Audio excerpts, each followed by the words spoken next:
लीजिए प्रस्तुत है डॉक्टर लक्ष्मण यादव की लिखी हुई डायरी प्रोफेसर की डायरी का भाग 45। शीर्षक है बेचने वाले ने गुलशन बेच डाला है। घटना 29 जुलाई 2020 की है। आज नई शिक्षा नीति को कैबिनेट ने मंजूरी दे दी। आपको अंदाजा न हो तो बताते चले कि जिस वक्त संसद सुचारू रूप से नहीं चल रही थी, जब दुनिया कोविड से लड़ रही थी, उसी बीच आपदा को अवसर में तब्दील करते हुए किसान व श्रमिक कानूनों के साथ नई राष्ट्रीय शिक्षा नीति 2020 लागू कर दी गई। जानकर आश्चर्य होगा कि संसद में बिना बहस के यह नीति कैसे लागू कर दी। यह है नया भारत, यह नया न्यू इंडिया। इस पर कहीं बहसें हो रही है। कॉलेज स्टाफ रूम में चाय पीते हुए प्रोफेसर संदीप ने कहा, आप क्यों नहीं देखते कि भारतीय भाषाओं में बढ़ावा मिला है, मल्टीपल एंटी एंड और एग्जिट ऑप्शन है, मल्टीपल डिसिप्लिन है, कल्चर ओरिएंटल है। केवल कमियां देखने से क्या फायदा। मगर ये बोर्ड ऑफ गवर्नर्स है वहाँ से लोन लेना है, स्वयं ऐप से ऑफलाइन 40% टीचिंग है, सेल्फ फाइनेंस कोर्सेज है।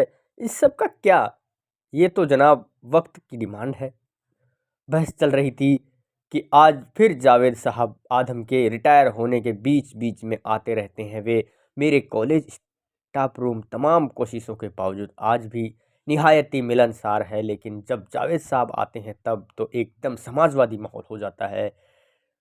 कह कहो कि लड़ियां बिखर जाती है। एक बार फिर उनके साथ उनके हाथ की बनाई हुई चाय पीने बैठ गया। उन्होंने एक शेर कहा, नशे मन ही के लुट जाने का गम होता तो क्या गम था। नशे मन ही के लुट जाने का गम होता तो क्या गम था। यहाँ तो बेचने वालों ने गुलशन ही बेच डाला।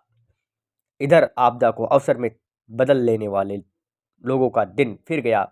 कोई धुआंधार शोध लेख छापने की दुकान खोलकर संपादक बन गया, तो फिर किसी ने संगोष्ठी एफडीपी कराने का जिम्मा ले लिया। अजय अक्सर कहता है, प्रमोद रंजन ने सेमिनार करवाकर लाखों रुपए कमा लिए। 3 फ्लैट दिल्ली में है। यूजीसी केयर लिस्ट यूं ही नहीं लाई गई है। ये सब धंधा है, धंधा लेख छपवाना है। 2000 1 साल पुराने अंक के लिए 4000, 5 साल पुराने अंक के लिए 5000, भविष्य के अंक के लिए 2500 का फिक्स रेट है। यूजीसी से लेकर सिलेक्शन कमेटी सबको ये पता है। फिर भी चूंकि दुनिया एक रंगमंच है तो सब अभिनय कर रहे हैं। अभी आप सुन रहे थे डॉक्टर लक्ष्मण यादव की लिखी हुई प्रोफेसर की डायरी।